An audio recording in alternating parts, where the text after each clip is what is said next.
Iran தற்போது அமெரிக்க இஸ்ரேலிய வங்கிகள் மேல பேங்குகள் மேல தாக்குதல்களை நடத்துவோம் என்று அறிவித்திருக்கிறார்கள்.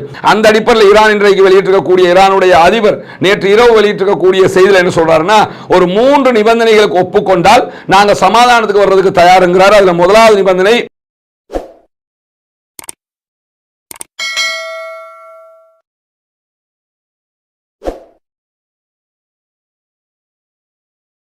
அன்பிற்கினிய சகோதர சகோதரிகளை நம் அனைவர் மீதும் ஏக இறைவனுடைய அமைதியும் கருணையும் உண்டாகட்டுமாக என்கிற உயரிய பிரார்த்தனைகளோடு, ஈரான் அமெரிக்க இஸ்ரேலிய வார் ரொம்ப உச்சகட்டமான நிலையை எப்பொழுதுமே தாண்டி கொண்டே இருக்கிறது.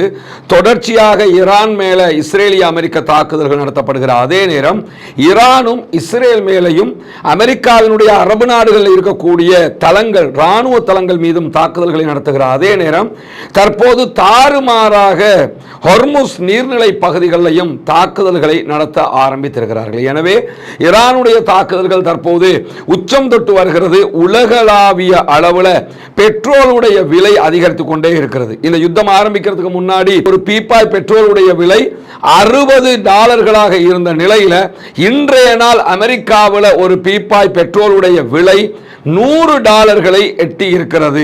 அப்படின்னா 60 இருந்து $100 அமெரிக்காவுக்கு போகுதுன்னு சொன்னா அடுத்தடுத்ததாக எவ்வளவு விலை உயரும், அடுத்ததாக மக்கள் இதை எப்படி தாங்கிக் கொள்வார்கள் என்கிற கேள்விகள் எல்லாம் இருக்கிறது. அதை தாண்டி IRGC ஈரானுடைய புரட்சிகர ராணுவ பிரிவு வெளியிடுகிற அறிவிப்பில் என்ன சொல்றாங்கன்னா, 60 இருந்து 100 வரைக்கும் வந்துட்டிய 200 வரைக்கும் இதை கொண்டு போவோம் அப்படிங்கிறாங்க. $200 அளவுக்கு பெட்ரோல் விலை போனது என்று சொன்னால் இலங்கையில் 1 லிட்டர் பெட்ரோல் குறைந்தது நாம $4000 $5000 கொடுத்து வாங்க வேண்டிய ஒரு பாரிய நிர்பந்தம் ஏற்பட்டுவிடும். அதனால்தான் இலங்கையினுடைய அதிபரை என்ன சொல்றாருன்னா, அப்படியான ஒரு நிலை வந்தா அதுக்கு நாம் பொறுப்பில்லை, சர்வதேச மட்டத்தில் நடைபெறக்கூடிய இந்த யுத்தங்கள் தான் பொறுப்பாக இருக்கும் அப்படின்னு சொல்லி தெளிவாக அவர் சொல்லியிருக்கக்கூடிய காட்சிகளும் நேற்றே நம்முடைய வீடியோவுடையும் தெளிவாக சொல்லியிருந்தோம். இப்படியான நிலையில தான் மத்திய கிழக்கில் இருக்கக்கூடிய அமெரிக்க ஆதரவு பெற்ற அமெரிக்காவினுடைய வங்கிகள் பலவற்றை அமெரிக்கா தொடர்ந்து மூடி வருகிறது. துபாயில் இருக்கக்கூடிய அமெரிக்காவுக்கு ஆதரவான அமெரிக்காவுடைய நேரடி தொடர்பில் இருக்கக்கூடிய வங்கிகள் மூடப்பட்டிருக்கிறது, கத்தர்ல மூடப்பட்டிருக்கிறது. இதுக்கெல்லாம் காரணம் என்னன்னு கேட்டா, 2 நாட்களுக்கு முன்பதாக ஈரான்ல இருக்கக்கூடிய ஈரானுடைய வங்கி மேல இஸ்ரேல் தாக்குதல்களை நடத்தி இருந்தது. எனவே ஈரான் தற்போது அமெரிக்க இஸ்ரேலிய வங்கிகள் மேல பேங்குகள் மேல தாக்குதல்களை நடத்துவோம் என்று அறிவித்திருக்கிறார்கள். எனவே அமெரிக்காவுடைய எல்லா அசெட்ஸ் மேலையும் தாக்குதல் நடத்துவோம் என்று சொல்லியிருக்கிறாங்க. அதில் தற்போது பேங்குகள் மேல நடத்தப்படுகிற தாக்குதல்கள் உச்சமாக இருக்கும் என்று சொல்லப்பட்டிருக்கிற காரணத்தினால தற்போது இந்த பேங்குகள் எல்லாம் மூடப்படுகிற ஒரு நிலை உருவாகி இருக்கிறது. இதெல்லாம் பொருளாதாரத்தில் தாங்க முடியாத இழப்பை உண்டாக்கும். ஆனா அமெரிக்க அதிபர் டொனால்ட் ட்ரம்ப் என்ன சொல்றாருன்னா, ஈரான் போன்ற ஒரு நாட்டை அழிக்கணும்னா நம்ம உலகமே சேர்ந்து இந்த விலையை கொடுத்துதான் ஆகணும். இந்த பைத்தியார பயலுடைய இந்த வேலைக்காக உலக நாட்டு மக்கள் எல்லாம் ஏன் வந்து பட்டினில கிடக்கணுங்கிற கேள்வி வருமா இல்லையா? இவன் செய்கிற இந்த மாதிரி கிறுக்குத்தனத்துக்காக ஒவ்வொரு நாட்டை போய் ஆக்கிரமிக்கிறதுக்காக எல்லா நாடுகளிலும் இருக்கக்கூடிய மக்கள் பட்டினில இருக்கணும்னா அவன் நாட்டு மக்கள் பட்டினில இருக்கிறதுக்கு நிலைமை வருமானு கேட்டா அது வராது. ஏன்னா அவன் எல்லாத்தையும் சேமிச்சு வச்சிருக்கிறான். மற்ற நாட்டினுடைய மக்கள் பட்டினில இருப்பாங்க, அதை பொறுத்துக்கிறங்க அப்படின்னு பேசக்கூடிய நிலையெல்லாம் தற்போது உருவாகி இருக்கக்கூடிய சூழல்ல இஸ்ரேலுடைய உள்நாட்டு உளவு அமைப்பாக இருக்கக்கூடிய ஷின்பத்தினுடைய தலைமையகத்தின் மீது இன்றைக்கு கடுமையான தாக்குதல்களை நடத்தி இருக்கிறது ஈரானுடைய ட்ரோன்கள் என்கிற செய்திகள் வெளியாகி இருக்கிறது. ஈரானுடைய ராணுவம் இன்றைக்கு இஸ்ரேலுடைய 2 விமானப்படை தளங்கள் மேல தாக்குதல் நடத்தி இருக்கிறது. டெல் அவீவ்ல இருக்கக்கூடிய ஷின்பத்தினுடைய தலைமையகத்தின் மீது ட்ரோன் அட்டாக் பண்ணி இருக்கிறது.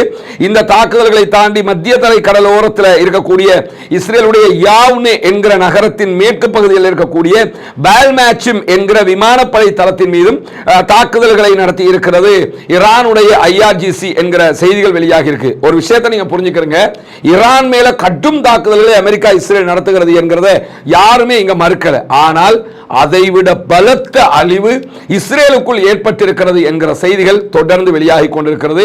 இஸ்ரேலுடைய ஹரேட்ஸ் உள்ளிட்ட பத்திரிகைகள் சொல்லக்கூடிய செய்திகள் தொடர்ந்து அதை பார்க்கும்போது தெரிகிற விஷயங்கள் என்ன, டெல் அவீவை மொத்தமாக அழித்துக் கொண்டிருக்கிறது ஈரான். டெல் அவீவ்ல பல பகுதிகள் அழிக்கப்பட்டிருக்கிறது. அது மட்டுமல்லாமல் அந்த தப்பி ஓடுவதற்காக பங்கர்களுக்குள்ள ஒரு தாக்குதல் நடத்தப்பட போகிறதுங்கிற சைரன் ஒளி வரும்போது பங்கர்களுக்குள்ள ஓடி ஒளியறதுக்காக தப்பி ஓடுகிற நேரத்திலேயே இஸ்ரேலியர்கள் பல பேர் மிதிப்பட்டு செத்திருக்கிறாங்க, காயப்பட்டிருக்கிறாங்க, 2000க்கும் மேற்பட்டவங்க மருத்துவமனைகளில் இருக்கிறாங்க என்கிற செய்திகள் எல்லாம் வெளியாகி கொண்டே இருக்கிறது. இதுக்கு மத்தியில் இஸ்ரேலுக்குள்ள பெரிய உள்நாட்டு குழப்பமே ஏற்படுகிற நிலையும் ஏற்பட்டிருக்கிற செய்திகள் வெளியாகி இருக்கு. ஏன்னா நீங்க செய்யக்கூடிய இந்த தாக்குதல்களால தான் இவ்வளவு அழிவு நமக்கு வருதுன்னு இஸ்ரேலியர்களே உள்நாட்டு குழப்பம் ஒன்றுக்கு தயாராகிறார்கள். ஈரானுடைய ஆட்சியை கவிழ்க்க நினைச்சாங்க, மாறி இஸ்ரேலுடைய ஆட்சி கவிழ்ந்தாலும் நம்ம வந்து சந்தேகப்படுறதுக்கு இல்லைங்கிற ஒரு நிலை தற்போது உருவாகி இருக்கக்கூடிய சூழல்ல நாங்கள் அனைத்து கட்டுப்பாடுகளையும் கைவிட்டு உச்சமான அழிவுக்கு தயாராகுவோம் அப்படின்னு சொல்லி இன்றைக்கு ஈரானுடைய நாடாளுமன்ற சபாநாயகர் முகமது ஹலீபாப் சொல்லியிருக்கக்கூடிய செய்திகள் வெளியாகி இருக்கிறது. ஏன்னா ஈரானை ஒட்டி சில தீவுகள் இருக்கிறது. ஈரானுங்கிறது ஒரு பெரிய நாடு, ஈரானை ஒட்டி சில தீவுகள் இருக்கிறது.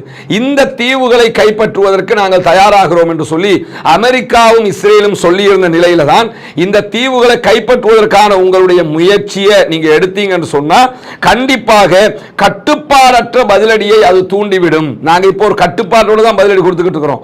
இதை மீறி ரெட் லைனை தாண்டிய தாக்குதல்களை எல்லாம் நாங்கள் நடத்த வேண்டி வரும் என்று சொல்லக்கூடிய சபாநாயகர் என்ன சொல்றாருன்னு கேட்டா, அதாவது ஈரானுடைய தீவுகள் மண்ணுக்கு எதிரான மிகப்பெரிய ஆக்கிரமிப்பாக கருதப்படும். தீவுகளை நீங்க பிடிச்சா கூட ஈரானை பிடிச்சதாகத்தான் நாங்கள் நினைப்போம். எனவே எல்லா கட்டுப்பாடுகளையும் தாண்டி பாரசீக வளைகுடாவை அதாவது ஆக்கிரமிப்பாளர்கிட்ட இருந்து பாதுகாக்கிறதுக்காக ஆக்கிரமிப்பாளர்களுடைய இரத்தத்தால் அதனை நாங்கள் பாதுகாப்போம் அப்படிங்கிறாரு. கண்டிப்பாக உங்க மேல மிக கடுமையான தாக்குதல்களை நடத்துவோம் என்கிற எச்சரிக்கையும் விடுக்கப்பட்டிருக்கக்கூடிய சூழல்ல தான் அமெரிக்க இஸ்ரேலிய வான்வழி தாக்குதலுக்கு மத்தியில் ஈரானுடைய அதிபர் அவர்கள் பேச்சுவார்த்தையை மறுத்திருக்கிறார்கள். மீண்டும் நாங்கள் பேசுவோம், சமாதானமாக்கிறோம் என்று சொல்லி அமெரிக்கா கூப்பிடுது. இல்ல நாங்க முடியவே முடியாது, நாங்க தான் தீர்மானிப்போம் அடுத்தது என்ன என்று சொல்லி ஈரான் மிக தெளிவாக இருக்கிறாங்க.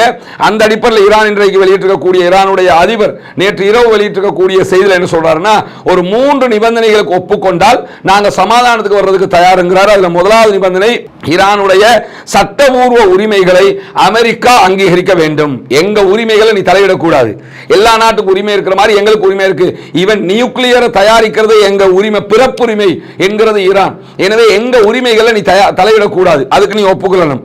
அதே நேரத்தில் எங்க மேல நடத்தப்பட்டிருக்க இந்த எல்லா அட்டாக்குக்கும் நீங்கள் இழப்பீடு தர வேண்டும் அப்படின்னு சொல்லி 2வது கேட்கிறாரு. 3வதாக ஆக்கிரமிப்பு இனிமேல் நடத்தப்படாது என்று சொல்லி சர்வதேச உத்தரவாதங்கள் எங்களுக்கு தரப்பட வேண்டும். நீங்க வருவீங்க, தாக்குதல் நடத்துவீங்க, திருப்பி போயிருவீங்க, திரும்ப வருவீங்க, திருப்பி தாக்குதல் நடத்துவீங்க, திருப்பி பேச்சுவார்த்தை, இந்த கதையெல்லாம் சரிப்பட்டு வராது. இனி இந்த பக்கம் தலை வச்சு தூங்க மாட்டோம் என்று சொல்லி நீங்க எங்களுக்கு உத்தரவாதம் தரணும், சர்வதேச நாடுகள் உத்தரவாதம் தரணும். அப்ப மட்டும்தான் நாங்க தாக்குதல்களை நிறுத்துவோம்ங்கிறாங்க. இதுல இந்த முதல் நிபந்தனையாக இருக்கக்கூடிய சட்டபூர்வ உரிமை என்பதை அமெரிக்கா ஒப்புக்கொண்டே ஆக வேண்டும். இல்லைன்னு சொன்னா அவங்களுக்கு வேறு வழி இல்லை, ஈரானுடைய தாக்குதல்கள் நிறுத்த மாட்டார்கள் என்று அவங்க சொல்லி இருக்கிறாங்க. 2வது இழப்பீடுகள் வழங்கணும். இழப்பீடு கொடுப்பாங்களான்னு சொன்னா கொடுப்பதற்கு வாய்ப்பு இருக்கிறது. ஏன்னா கடந்த காலங்களில் இதே மாதிரி ஈரானுடைய ஒரு பேசஞ்சர் பிளைட் அமெரிக்கா சுட்டு தள்ளி இருந்தது, 200க்கும் மேற்பட்டவங்க கொல்லப்பட்ட நேரத்தில் அதற்காக அமெரிக்கா இழப்பீடு கொடுத்திருந்தது. இழப்பீடு கொடுக்காம அவங்களால முடியலைங்கிற ஒரு நிலை வரும்போது இழப்பீட்டை கொடுத்திருந்தார்கள். அதே மாதிரி தான் 3வது நிபந்தனை, சர்வதேச நாடுகள் உத்தரவாதம் கொடுப்பதற்கும் வாய்ப்பு இருக்கிறது. அதனாலதான் இந்த 3 நிபந்தனைகளை மசூத் பெசக்ஷியன் சொல்லி இருக்கக்கூடிய சூழல்ல இந்த டொனால்ட் ட்ரம்ப் இருக்கிறார்ல, குட்டிகாரன் கூட பரவாயில்லைங்கிற நிலையில ஒளறிக்கிட்டே இருக்கிற காட்சியை பார்க்க முடியும். என்னன்னா இன்னைக்கு என்ன சொல்றாருன்னு கேட்டா, திருப்பி நாங்க ஜெயிச்சிட்டோங்கிறது. நீ ஜெயிச்சுட்டா இன்னைக்கு எத்தனை நாட்களாக யுத்தம் நடக்குது, ஈரானுடைய ஆட்சி கவர்ந்திருக்கணுமா இல்லையா, ஸ்ட்ரக்சர் உடைஞ்சிருக்கணுமா இல்லையா, ஈரான் அடுத்த கட்டத்துக்கு அவங்க போயிருக்கணுமா இல்லையா, அது ஒண்ணுமே நடக்கல.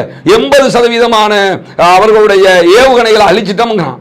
ஆனா டெய்லி அவன் அட்டாக் பண்ணிக்கிட்டே இருக்கிறான், டெய்லி பெலிஸ்டிக் அனுப்பிக்கிட்டே இருக்கிறான். அப்ப 80% அழிச்சிட்டா இப்ப அனுப்புறதுல எங்க புதுசா உருவாக்கிட்டு என்னடா சொல்ல வர்றீங்கிற கேள்வி வருமா இல்லையா? இன்றைக்கு அல் ஜஸீரா வெளியிட்டிருக்கக்கூடிய ஒரு செய்தியில் அமெரிக்க அதிபர் தொடர்ந்து நான் வெற்றி பெற்றதாக சொல்லிக்கொண்டே இருக்கிறார், ஆனால் யுத்தம் தொய்வின்றி தொடர்ந்து கொண்டே இருக்கிறதுங்கிறார். நீங்க வெற்றி பெற்றுட்டு சொன்னா யுத்தம் நின்றுக்கணும், ஆனா யுத்தம் தொடர்ந்துகிட்டே இருக்குது. எனவே அமெரிக்க அதிபர் தொடர்ந்து அவருடைய அந்த நாங்க ஜெயிச்சிட்டோம் சொல்லி அவர் சந்தோஷப்படுறாரு தவிர உண்மையிலேயே அது ஜெயிக்கல, எப்ப இந்த யுத்தம் முடிவடையும் என்று கூட அமெரிக்காவுக்கே தெரியாத ஒரு சூழல் தான் இருக்கிறது என்றும் சொல்லியிருக்கக்கூடிய நிலையில ஈராக்குக்கு அருகாமையில் இருந்த அமெரிக்காவுக்கு சொந்தமான ஒரு டேங்கர் கப்பலை IRGC தாக்கி அழித்திருக்கிறது. இது கூட ஒரு கப்பல் எரியக்கூடிய காட்சியை தான் நீங்க பாக்குறீங்க. இப்படி பல கப்பல்கள் மேல தாக்க தாக்குதல்களை நடத்தி கொண்டே இருக்கிறது IRGC. ஈராக்கினுடைய பாஸ்ரா அருகே இருக்கக்கூடிய அமெரிக்காவுக்கு சொந்தமான மார்ஷல் தீவுகளுடைய கொடிகளோடு பயணித்த ஷபேஷியா விஷ்ணு என்கிற கப்பல் மேலதான் இன்றைக்கு அதிகாலை தாக்குதல் நடத்தப்பட்டிருக்கிறது. அது மட்டுமல்லாம தொடர்ந்து ஹிஸ்புல்லாக்கள் தாக்குதல்களை நடத்தி வருகிறார்கள். ஈரான் மேல கிட்டத்தட்ட 100 ராக்கெட்டுகளை ஒரே டைம்ல ஒன் டைம் 100 ராக்கெட் அனுப்பி இருக்கிறாங்க. இஸ்ரேல் மேல கடுமையான அழிவுகளை இஸ்ரேல் சந்தித்துக் கொண்டிருக்கக்கூடிய சூழல்ல தொடர்ந்து எங்க மேல ஹிஸ்புல்லாக்கள் தாக்குதல் நடத்தினா நாங்கள் லெபனானுடைய பகுதிகள் முழுவதுமாக கைப்பற்றுவோம், ஆக்கிரமிப்பு பண்ணுவோம் என்று சொல்லி லெபனானுடைய அரசாங்கத்துக்கு இன்றைக்கு சொல்லி இருக்கிறது இஸ்ரேல் என்கிற செய்திகள் வெளியாகி இருக்கிறது. ஏன்னா நீங்க இவங்களை கண்ட்ரோல் பண்ணணும், இல்லைன்னா நாங்க உங்களை வந்து பிடிப்போம், உங்க மேல அடிப்போம் என்று சொல்லி மிரட்டிக்கிட்டு இருக்கிறாங்க. அதையும் கேட்காம ஒரே நேரத்தில் சிங்கிள் அட்டாக்ல 100 ராக்கெட் தாக்குதல்களை நடத்தி இருக்கிறது ஹிஸ்புல்லாக்கள் என்கிற செய்திகளுக்கு மத்தியில் தான் ஈராக்கினுடைய துறைமுகத்தில் இருக்க செயல்படக்கூடிய ஒரு முக்கிய அதிகாரி வழங்கி இருக்கக்கூடிய ஒரு பேட்டி வெளியாகி இருக்கிறதுல 2 ஈராக்கிய வெளிநாட்டு எரிபொருள் டேங்கர்கள் இதுவரைக்கும் நீரில் மூழ்கடிக்கப்பட்டிருக்கின்றன ஈரானால என்கிற செய்திகளும் வெளியாகி இருக்கிறது. எனவே இதுவரைக்கும் வெளியாகி இருக்கக்கூடிய பல முக்கியமான செய்திகளை தான் உங்களுக்கு மத்தியில் கொண்டு வந்து வந்திருக்கிறோம். தொடர்ந்து இணைந்திருங்கள். ரஸ்மின் மேசி நியூஸ் மற்றும் ரஸ்மின் டாக்ஸ் ஆகிய 2 சேனல்களோடு ஜனநாயக ரீதியாக ஆக்கிரமிப்பாளர்களுக்கு எதிராக குரல் எழுப்புவோமாக. புனிதமிக்க ரமலானுடைய மாதத்திலே ஆக்கிரமிப்புகள் நீங்கி அமைதி திரும்ப வேண்டும் என்கிற பிரார்த்தனையையும் ஏக இறைவன் அல்லாஹ்விடத்திலே முன்வைப்போமாக என்கிற கோரிக்கைகளோடு முடித்துக் கொள்கிறேன். அல்ஹம்துலில்லாஹி ரப்பில் ஆலமீன். நமக்கெல்லாம் தெரியும், கடந்த ரமலானுடைய மாதத்தில் இஸ்லாத்தை ஏற்றுக்கொண்ட ஒரு 14 குடும்பங்களுக்கான வீடுகளை கட்டுகிற ஒரு பணியை நம்ம ஆரம்பிச்சிருந்தோம். அல்லாஹ்வினுடைய உதவியால் நீங்கள் செய்த தான தர்மங்கள் ஜகாத் நிதிகளால் அல்ஹம்துலில்லாஹ் 5 குடும்பங்களுக்கான வீடுகள் முழுமையாக கட்டி கொடுக்கப்பட்டு அவர்களுடைய கைகளிலேயே ஒப்படைக்கப்பட்டு விட்டது.